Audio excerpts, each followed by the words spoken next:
legally sanctions absolution from oaths, which is something which Yahweh does not do, even if it means a few people are going to die. Gibeonites, the point I raised, the point was Gibeonites, Canaanites were supposed not to be touched purely because an oath was given. Now let me go back to a few points you raised. Thankfully, Shabir, quite early in the conversation, thankfully, you said we could end the conversation here. Because you said, obviously, Islamic Allah is different from the Bible. The only, Shabir, no, you're not supposed to. No. Shabir. No, Arul. Okay, let you speak and then start. Now, do not put words into my mouth which I have not said. You did that with those two brothers. I noticed. One second, Arul. Yeah, viewers would notice again, Shabir. The point you made. Look, the viewers, I appreciate and I respect the viewers, whoever they may be. But what you are doing is being very conniving, and that is not very Christian-like. Okay? Let me say. Shabir, you are not my judge here. Let's get back to my turn. My judge. Let me say what I want. And I never judged you. I let you make your point when you were making points. Listen. I said to you at the start, I want a decent conversation. You are making too many snide remarks, and I am aware of them. 1 second, let me finish. Let me finish. I don't come here to have these kinds of banter.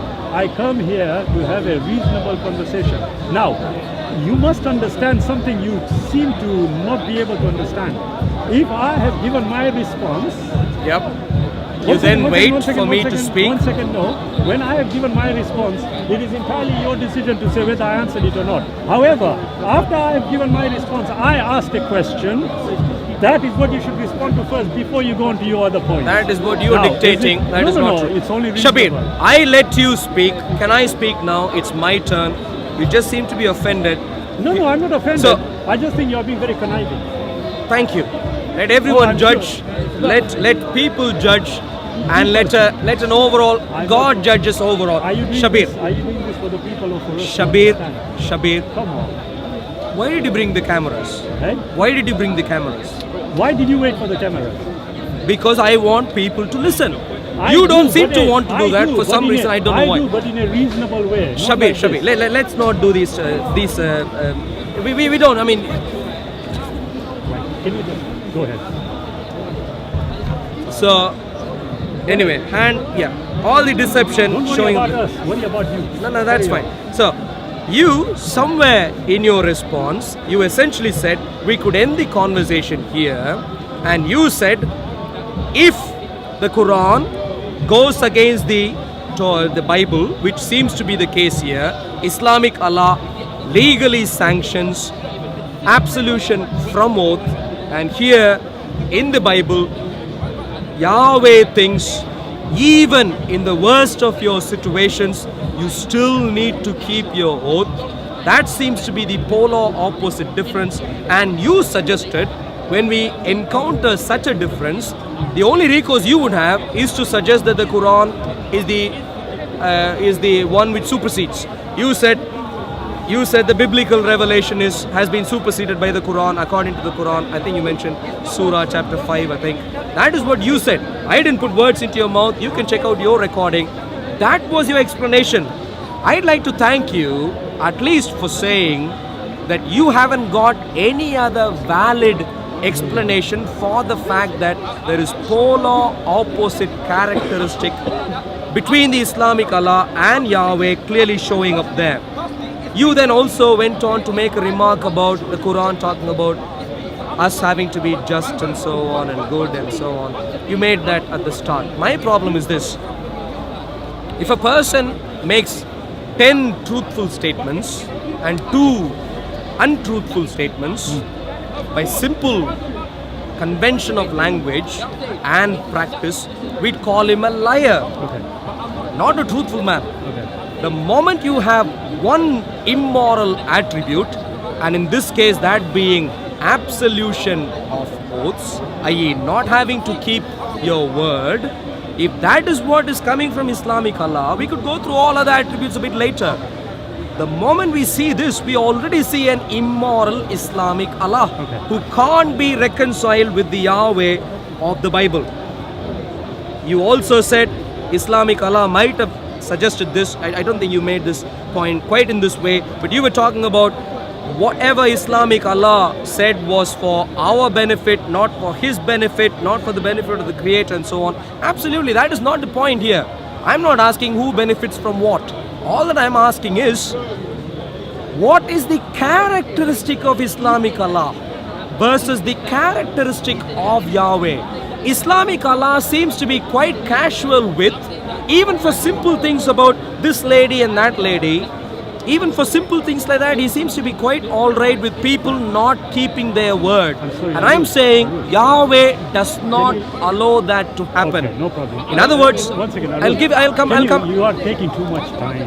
But That's making sensible restrictive. comments Not about at the all. topic we're talking about. They are illogical. Islamic Can Allah we just be is polar restrictive? opposite to Yahweh. Okay. You haven't Right. given a reasonable Right. explanation as to why this is the Okay. case. Can I could suggest, if you just No, give no, me no. one more No, minute, no. I could Arul, suggest come on. why Be this is fair, the be case. fair. 1 minute, No, and no, you can. no, it's my- I could suggest why this is the case, and the suggestion that I have is, the God of the Bible, with all his signs and wonders, is the only true God Okay. who cares about morality. Islamic Allah, on the other hand, doesn't seem to have a proper standard of morality. And in this particular case, fine. not caring to Right. stick to his word. Okay. Therefore, I earnestly invite you to come to the one who has a superior moral standard, Yahweh. Islamic Allah Yeah. would not even keep his word in regards to you going to heaven. Forget about him. Right. Come back to Jesus. Okay. Now, you see, Arul, you made so many points, but the ones that I would really like to respond to are the ones that are appropriate to the conversation. I said to you very clearly,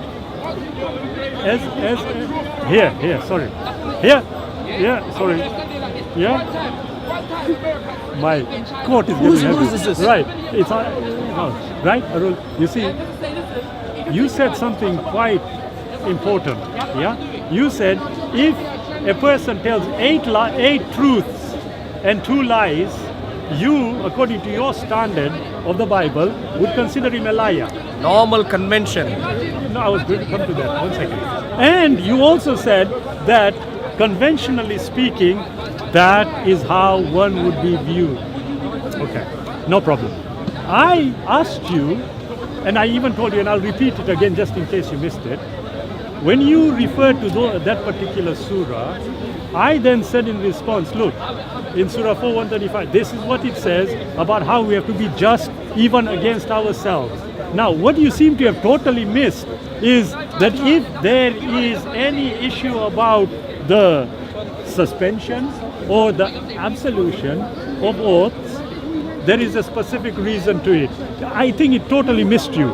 I then referred to N294 of the 613 commandments as evinced by the Jewish scholars.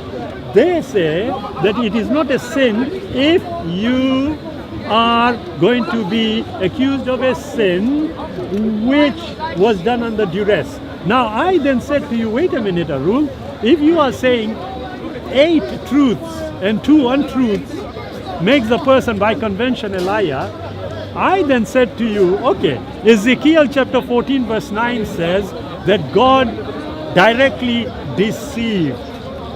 Now, Never does. whoa, 1 second. God directly deceived. I'll read it again for the purpose of clarification. Show me, just because you brought that up, Shabir, show Arul, me one person Arul, in the Bible who Arul, God deceived. Arul, One person, Arul, please. calm down. I didn't interject. Now I've told you very clearly. I am asking you, and I did, brother, is there a problem? Are you talking to me or are you talking to him? Oh, okay, that's fine. Ezekiel 14:9. Brother, I know I'm disturbing you, but can you just pull up the word invade again? Right? And you see, now it will make sense to you when I said that, look, if we wanted to end this conversation with one statement, and there are a few others which I haven't even referred to yet, one statement, here, chapter 14, verse 9 of the book of Ezekiel is very clear. Okay? I want you to tell me, when it says here, I am Jehovah, and when the prophet is inveigled so that he speaks a word, I, Jehovah, have inveigled that prophet. What does the word inveigh mean? Persuade someone to do something by means of deception or flattery. Now, does it say here that the Creator, Jehovah, according to the biblical understanding, deceived this particular individual? Yes or no? Shabir, I am willing it's a to have a simple long question. It's a simple I know, question. but Yes or no? irrelevant to Arul, the conversation Arul, now. Arul, 1 second. I'll tell you how it is relevant. You need to expand your understanding. Yeah? You see, Arul, if according to your understanding and your view, which you hold strongly, Arul, you said very clearly, a person who says 8 truths and 2 lies conventionally is called a liar. I'm saying, listen, you are referring to 2 Samuels, you are referring to how oaths must be held to. I'm saying to you, wait a minute, how in the world are you trusting something where the very author is saying that he is a deceiver? Now, I'm asking you a simple question. According to this verse, Arul, does it say God deceived this person? Yes or no? Shabir, is that your turn? No, I'm asking first, and then I can go forward. Yes or no? Is it saying... My response, Shabir, is clear. Yahweh of the Bible. I have read my Bible carefully, right through, and I can challenge you. God of the Bible does not deceptively act. Period. Okay, Arul. Period. Arul. Now, can I please also suggest that's an ocean Arul, my friend, you can hide in, Arul, which I don't want to happen. Arul, you Can are drowned in it. I am not even hiding. That's Listen fine. to me, Arul. Can we please Listen, come back? I have come back. I don't think you are conceiving of what I'm saying. I'll simplify it a bit more. Listen, Arul. I said to you, if you are going to accuse or rather suggest that the allows willy-nilly, according to you, to break oaths, I'm saying, wait a minute, I have explained to you. Are you familiar with the 613 commandments as evinced by the Jewish scholars? Are you familiar with them? I am. You are. So in 294, where it says very clearly, one second, where it says very clearly that, look, if a person sins under duress, they are not to be punished. Now, you see, Arul, you need to expand your thinking. What I mean by that is that there are going to be reasons or certain actions that are going to be undertaken by people which were forced on them. So, for example, if somebody forces you or puts you under pain of death to deny the Creator, and you deny the Creator, are you found guilty according to N294? The answer is no. I know you will not respond. Okay? Now, I'm asking you a simple question, Arul. According to your standard, this standard of keeping oaths even to death, as you said, I'm asking you a simple question based on that. According to the very same book, which is talking about the God that you believe in, which is apparently polar opposite, in Ezekiel 14:9 is saying very clearly, he deceives a person directly. I'm asking you a simple question, Arul, in the context of this moral aspect. Do you agree that according to Ezekiel 14:9, here I'm reading it, it is saying God deceived this particular individual? Yes or no? Which individual? Do you want to read it? I thought you've read the Bible. I know. Which I'll read it individual? again. Do you have a specific name there? Please I'll bring read that it up. again. It actually says, I have deliberately deceived the prophet. Which one?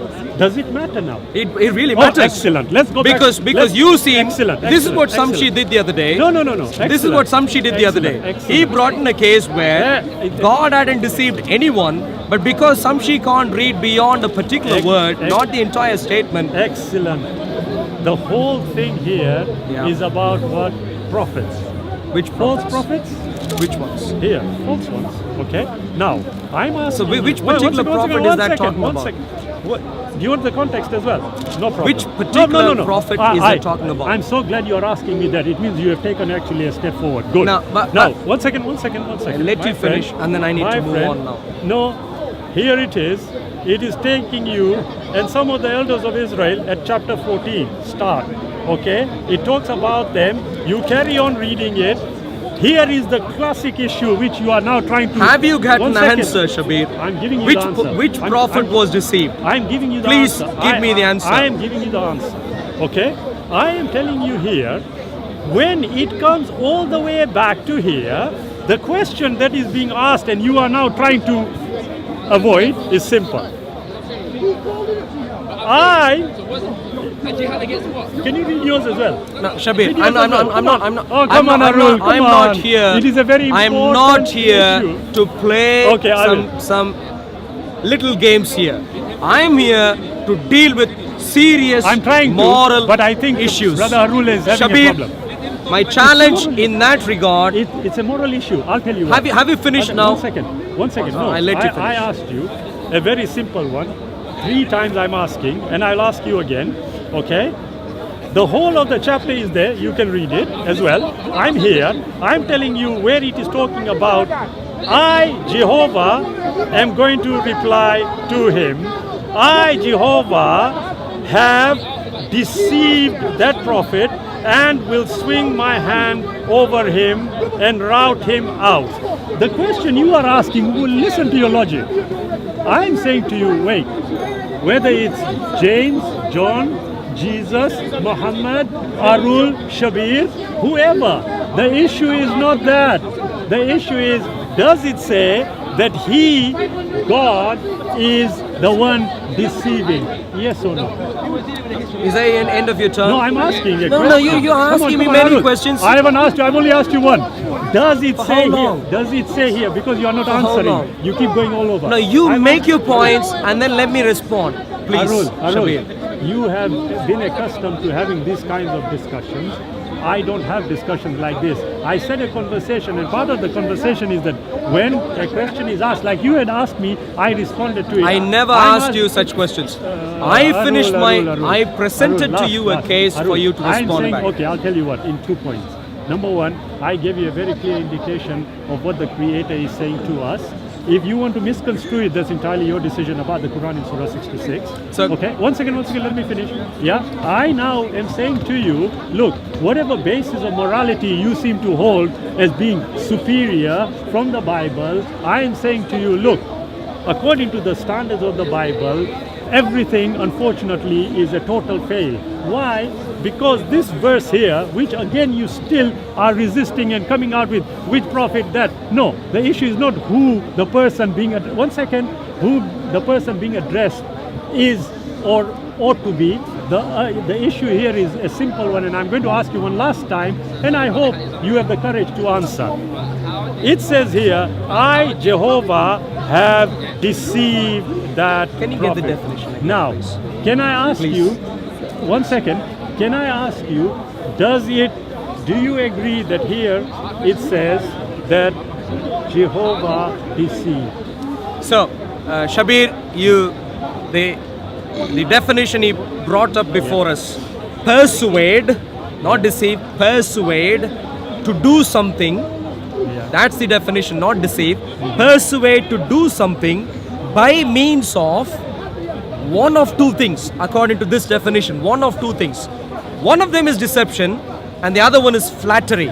That is the definition here. Now, if you want to run, now, excuse me, Shabir, I am now answering. Before, I'm not saying anything. good, thank you. If you would listen, please. I'm listening My to you. point is I this. can do 2 things My at the same the time. reason, the reason I asked you for the name of the prophet there is not because I wanted to find who you think Yahweh was deceiving, but rather my point was because we disagree on the definition, on the meaning of the statements that you are reading, I wanted us to go through the illustration of the example for us to clearly see Yahweh of the Bible does not deceive. There was a particular case I had a discussion with Samshi, where the illustration involved false prophets, Yahweh himself, true prophet, and a king. If you take every single entity involved in that conversation, which Samshi thought God was deceiving, none of them was deceived. Right. Every single one knew that a lying spirit had gone out with lies, and had spoken to false prophets. Okay. Every single one of them knew. Yeah. No deception involved. Some she could not even read the context entirely. He was sticking to one word here, one word there. And that seems to be what you are doing there. And that is where I wanted an illustration. Anyway, my point is this. The explanation you have given, what I wanted to discuss about today was about keeping oath. And the point there is, Yahweh of the Bible sticks to his word no matter the cost. Arul. No matter the cost. Sorry, Islamic Arul, Allah. What are you saying? No, Islamic no. Allah. Come on, you are not being fair now. Islamic Arul, Allah, on the other hand, Arul, let's go back to the word Surah in 66, verses 1, 2, 3, if I could Arul, read. let's go O back to the word in Prophet, there. why prohibit you that which Allah has made lawful for you, seeking to please your wives? What duress is involved here? No duress is involved. I'm not saying under duress you can lie. I'm not saying under duress you can break your oath. I'm not suggesting that at all. Yahweh never suggests that to happen. But all that I'm saying is, purely because you brought duress into the picture, I'm just clarifying to you, clearly there is no duress involved. This is a domestic issue between a man and a couple of his wives. That seems to be the problem. No duress involved, unless you're going to suggest Aisha threatened to kill Muhammad, or some other wife of Prophet Muhammad threatened to kill him. If that is what you're going to suggest, that's fine. Allah has made lawful for you, lawful, Arul, legal for you, Arul. absolution from your oaths, and Allah is your protector. And it goes on to say, when the Prophet confided a fact to one of his wives, Arul. and when she afterwards divulged it, and Allah informed him of it, he made known part of it and passed over part. Yes. The point here is, if you both turn to Allah repentant, what is repentant according to him? Yeah. Not having to keep your oath is repenting. Right, okay. To me, that's a weird definition of repentance, and that is a weird moral character excellent. which is of God. Okay. And therefore, my suggestion, Right, Shabir, yeah, is okay. instead of you trying to get all your dictionaries and all that, I'm Arul, willing to Arul, have are a you long running? conversation. Are you running? I'm willing to have a long second, conversation Arul. of whether Yahweh of the Bible is a deceiver, or if Arul. Allah is the greatest of Arul. deceivers, Islamic Allah. I'm willing to have that long conversation, but not today. The Right. point today is keeping oaths. Islamic Allah doesn't care to. Right. He advances the idea of not keeping it. Okay. Yahweh wants I'll- people to keep it. He is the only true God. Islamic Allah either does not exist or is subhuman in moral Arul, character. please stop preaching so much. Okay, listen. I said very quickly, we are going to conclude now. I think it's, yeah. All I said to Brother Arul was, if the foundation is totally destroyed, then anything above it is just pie in the sky, respectfully. Now, this one? Okay. Now, here is what I said. What Brother Arul tried, he tried a quick one, and I don't blame him, he had to. He quickly asked you to bring up the thing, the definition. And he then used the other words, apart from deception, he used the other words which according to him may apply to that. And I said Ezekiel 14:9, I'm going to read it again. All I want you to do is respond now, okay? It's a very simple thing, okay? It says here,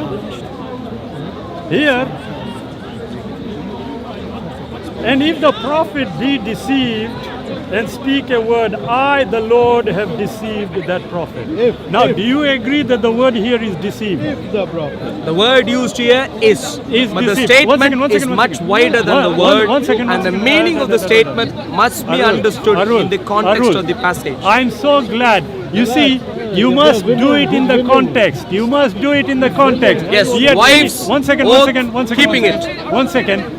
When it comes to Islam, as I had said earlier on, I said, look, you need to understand. Just reading like this doesn't work. However, what you cannot escape from right now is, does it say here, God deceived the prophet? I'm asking. Can you please make your point? I, the Shabir? Lord, Can you what please? does I, the Lord, have deceived Can you me? please make your point Arul, first? I'm asking you a simple question. It's English.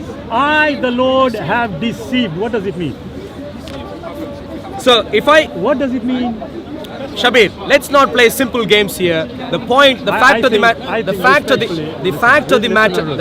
the matter, Shabir. Respectfully, I would say one thing. We'll learn a bit more and then we'll have a conversation. Thank you very much. Yeah. But Shabir, because, one second. That's fine. Because, I'm willing. Because, I'm I've asked a simple question and all I want is a simple answer before we conclude. Does it say, I the Lord deceive?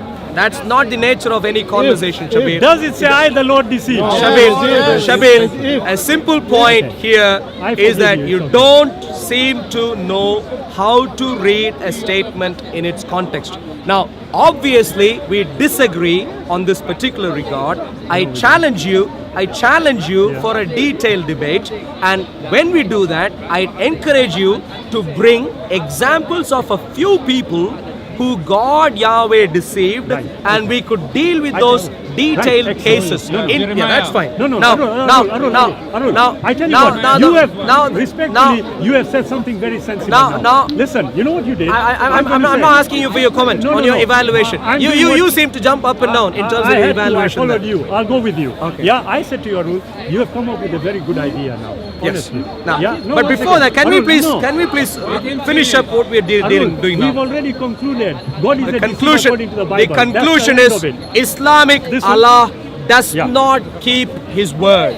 You are Yahweh entitled of the to that Bible opinion. keeps His word. This is You not are my opinion. entitled to that This is straight from your Quran and straight Arul, from my Bible. How can it be when Ezekiel 49 No says he opinions deceives? Come on. involved. Yeah, okay. About no worries. deception, I'm willing to have a I'll tell you long what. conversation. No, I'll tell you what. When we do that, Arul. by all means, bring an example of a person who Yahweh deceived, and then we can see what the Right. nature of the dynamic involved is, Okay. and then talk about that. Okay, please. I'll tell you what we'll do, Arul. Yeah, I'm going to conclude. Look, I respectfully would say that anyone who has, and I don't mean this about you, anyone who has any logical approach, an intelligent approach to subject matter would actually address the matter in detail rather than doing what our brother here just did by referring to one verse. He didn't pay any attention to the verses I had brought up, which clearly are potentially conflicting, but it means that you need to understand what and how oaths ought to be administered.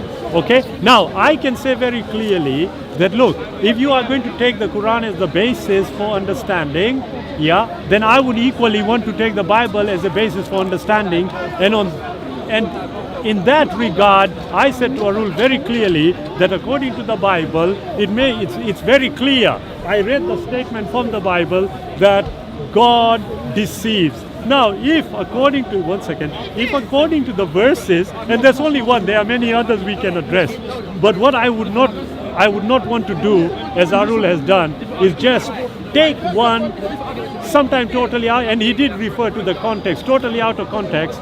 I do know one thing, that if we have a detailed discussion, subject matter chosen and subject matter will be abided by, rather than what Arul did quickly, came here and changed the whole goalpost. I forgive him for it anyway. Yeah?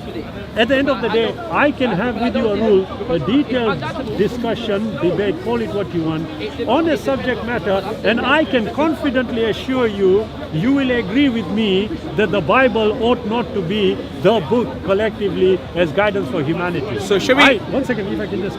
Yeah, so what I want you to do, Arul, agree with me a particular topic and don't change it midway.